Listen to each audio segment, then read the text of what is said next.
Hello world, and welcome to the Common Sense Man's News and Talk Show here on Tuesday, March 27th, 2018.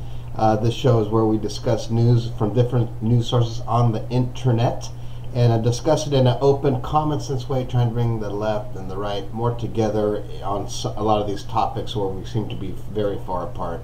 I try to be neutral. I do lean a little bit to the left, slightly. But I do agree with a lot of stuff on the right, but not everything, and vice versa.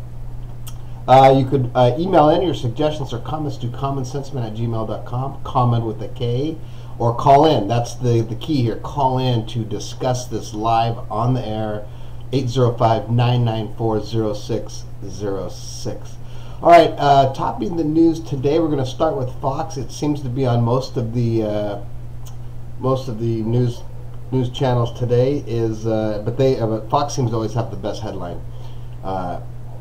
Murder on the Orient Express. Wow, what are you thinking? What does that mean? Is it a movie? No, it's not a movie. It is Kim Jong-un is a mystery train. North Korea's green mystery train spotted in China amid report Kim Jong-un visited Beijing. Of course, there's a picture of the train with Kim Jong-un. A mysterious and heavily guarded 21-car train that chugged into China's capital Monday, bringing with rumors that North Korean despot Kim Jong-un was aboard. Departed Tuesday just as suddenly as it arrived and bound for destinations unknown. There you go. If you want to read more into that, or if really you're into that, go ahead. That's big news. Moving over to CNN, it's they don't quite have the captions that Fox has, but speculation over a mystery visitor. That's all they can come up with. A strong possibility North Korea's Kim Jong-un visited Beijing ahead of upcoming summits, source says. Okay, there you go. So that's about it. That's the big news there. Moving over to CNBC. Bank of America cuts Facebook stock forecast for second time in 5 days, this time for FTC data probe. So if you have some Facebook stocks or you're just interested in that, go ahead and look it up on CNBC. That's their main deal right now. A little side note here that I just read on CNBC. Apple is expected to unveil lower price devices to compete with Google in education. So read into that. I don't know what that's all about. Moving over to USA Today, mystery train. North Korea's Kim Jong-un believed to have traveled to China. Again, that seems to be the big news today. And also on their top stories, new Apple products are coming. What to expect? If you want to look into that, you can go ahead. And we're not going to go over Apple products. BBC. I like BBC because it always has something a little different. Russia accuses U.S. of expulsion blackmail. Foreign Minister Lavrov blames Washington for the expulsion of diplomats by more than 20 countries. There's a crap load of Russian diplomats being expelled from various countries. Everybody's blaming the U.S. Well, it has to start with the U.K., but we're not taking shit from Russia anymore. I don't know if we ever have, but anyways, tension seems to be a little in Russia. But moving over to the ESPN sports news, it's kind of a dead week here. We're waiting for the Final Four this weekend on Saturday. Then the finals on Monday. I'll be in Virginia and North Carolina for that. Washington too.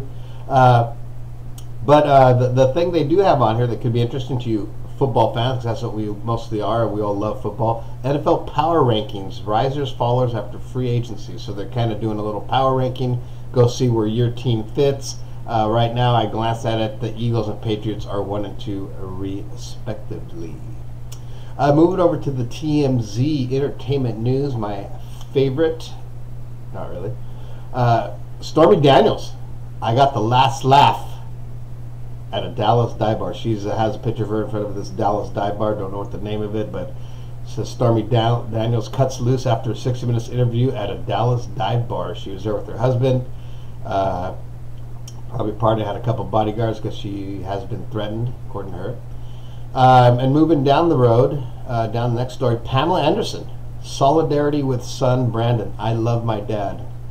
So Pamela Anderson, her son has been seen out They went to a specific restaurant where there's a lot of paparazzis, probably just to be filmed. There's a picture of her walking out with her big boobies and her son, and then another one down below. They're looking at a nice black tie event or something. So if you're into that, look into that. But Pamela Anderson's still looking very, very good, by the way. Next on that, Chrissy Metz. Jessica ain't hating on Mandy Moore. Don't know what that's all about. Not even going to read into that because I don't really give a shit about it. And one here, it was on the other news things too. I was just waiting for it to hear, but it's my man Prince. We all love Prince. The secret toxology report: exceedingly high levels of fentanyl. So that could have had something to do with his death, and we still miss that guy. Love his music. Just almost a one in a every couple generation type of entertainer. Moving over to travel news. If you're interested, they have like a little. This is what it's really like to fly 17 hours from Australia to England. Remember we spoke about that earlier in another episode. They're telling you what it's going to be like. It's actually a pretty interesting read. But go ahead. But what I'm going to touch bases real quick is about luggage. Tumi, T-U-M-I, just launched its lightest luggage collection yet. So if you're into luggage, I have a luggage fetish. You know, if you're looking to buy and you got some money, because this stuff isn't cheap, okay? It is, you know, you're talking just for carry-on, you're looking like 600 something bucks, all the way up to high sevens for just the regular stuff. So it is very nice. It's lightweight. It's a new lightweight edition for traveling. I particularly use Eagle Creek. I love Eagle Creek. I just have a carry-on size one because I use a backpack too, and I use all their I can't even think of the word, but all their items to make everything compact, all their storage bins and stuff like that, so it really makes traveling easier. But Eagle Creek, it has, most of their luggage has a no matter what warranty, and exactly that, no matter what. They replaced it, and that happened to me going to Europe. Lost my luggage. When it got back, it looked like they dropped it from a freaking 747. It was smashed to shit, and I got a brand new one. So it's the no matter what guarantee. That's going to end it for the travel leisure, and we're going to move over to Facebook. A little post. This is going to probably really piss off conservatives, I guess, but this is I'm going to tell you who the post is from first, as far as who did the quote. It's George Carlin back in 1986. Now I know a lot of people love George Carlin, no matter what you are, left, right, whatever. He's a funny guy. This is a quote or a little blurb from him. I'm going to read. Here it goes. It's disgusting, man. Disgusting that people still make the argument that we can never cut defense, but we can cut education. Who the fuck is going to invade the U.S.? Really? Use your fucking heads. The only country that could invade America is America. We can afford to cut defense. We can't afford to cut education. We cut education, in 50 years we'll be so stacked with idiots with shitty jobs that we won't have enough money to pay for defense. That is a quote from George Carlin in 1986. I believe there is some merit there. We do need to spend more money on education. Education and kids is where it's at, with school activities, sports at a youth age, so they stay out of trouble. I firmly believe in that, and it's sad that we don't do it. But when you live, I know in our community here on the central coast of California, we do a lot for the high school for kids, and I'm sure that's in every community, but we need the government to step up a little bit more, give more money for schools, school sports. Everything should be very top-notch for the school system, for our kids, because that's the future, and to keep them out of trouble. That's my opinion. Please subscribe to my channel, the Common Sense Man's News and Talk Show, here on YouTube, and have a great Tuesday. We'll see you on Hump Day Wednesday. Have a great day.